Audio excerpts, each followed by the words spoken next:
Untuk cerita kali ini yang saya ambil adalah merupakan salah satu artis yang terkenal pada tahun sebelumnya. Itu ada namanya MC Hammer ya. Jadi ini saya singkatkan dulu cerita dia dan bagaimana dia bisa mengalami keberangkutan.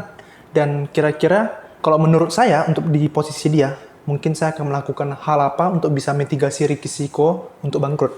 Jadi saat berada di puncak popularitasnya, si rapper ini yang memiliki nama asli Stanley Kirk, mirip saya, tersebut mampu mengantongi pendapatan hingga USD 30 juta. Kalau dirupiahkan 391 miliar ya per tahunnya. Dengan penghasilan jumbo tersebut, ia memilih untuk hidup berfoya-foya. Antara lain membeli rumah seharga USD 1 juta dengan 200 pembantu dan menghabiskan USD 30 juta untuk merenovasi rumah yang baru. Dan kebangkrutannya ini diawali saat ia terjerat kasus plagiasi yang berujung-ujung tuntutannya itu banyak 13 juta. Dan bisnisnya juga banyak gagal yang menyebabkan utangnya menumpuk. Akhirnya Hammer ini mengalami kebangkrutan pada tahun 1996. Dan dikarenakan juga karirnya itu udah tidak begitu lancar pada sebelumnya, sehingga pendapatannya juga mulai kurang aja. Oke, jadi kita sekarang dapat masalahnya ya. Jadi asumsi pendapatannya 390 miliar ya. Untuk kalian yang mempunyai pendapatan yang sebanyak gini per tahunnya, kalau di bidang entertainment juga, harus ingat untuk bisa melakukan pengelolaan uang. Dan uang yang didapatkan itu seharusnya diinvestasikan kembali lagi.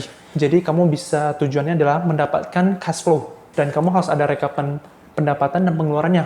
Bagaimana bisa dibilang bebas finansial ya? Kalau menurutku, contohnya nih, kamu sekarang per bulan tuh kebutuhan hidup ya, itu mungkin 10 juta. Kebutuhan hidup mungkin bayar sewa, listrik, atau mungkin kamu punya biaya hidup, seperti mungkin ada istri atau anak nih. Biaya kehidupan sehari-hari untuk keluarga kamu, mungkin sebulan tuh itu sekitar 20 juta.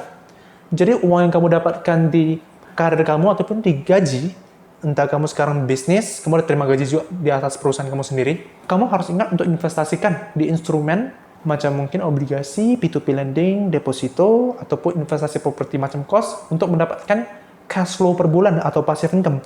Jadi passive income-nya jika udah bisa menutupi biaya hidup kamu dalam per bulan, itu kamu bisa dibilang tuh udah masuk ke tahap menuju bebas finansial.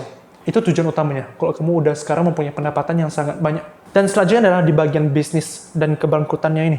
Kalau bisnis ya, kalau saya asumsi MC Hammer ini kan seorang rapper ya. Jadi dia tuh utama kemampuan dia adalah di bagian entertainment.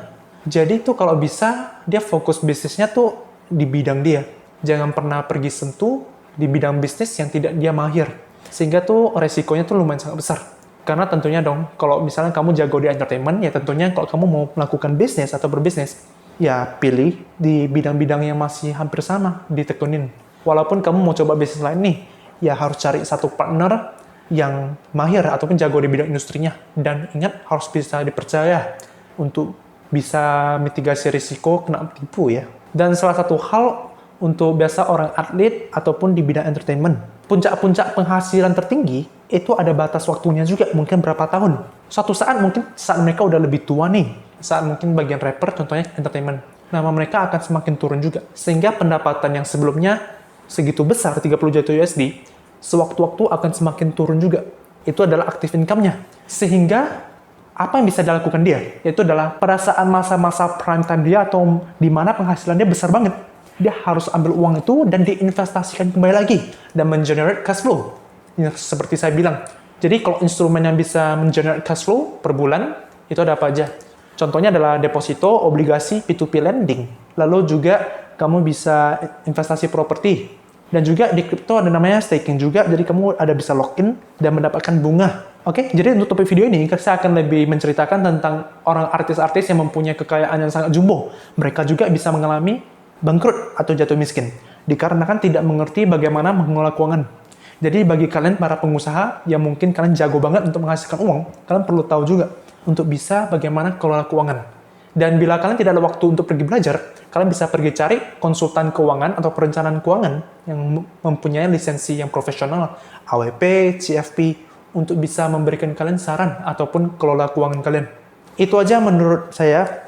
Ini hanya sekilas opini dari saya. Bila kalian suka dengan video ini, teman-teman, saya mau minta bantu kamu untuk like video ini dan juga subscribe ke channel saya. Terima kasih.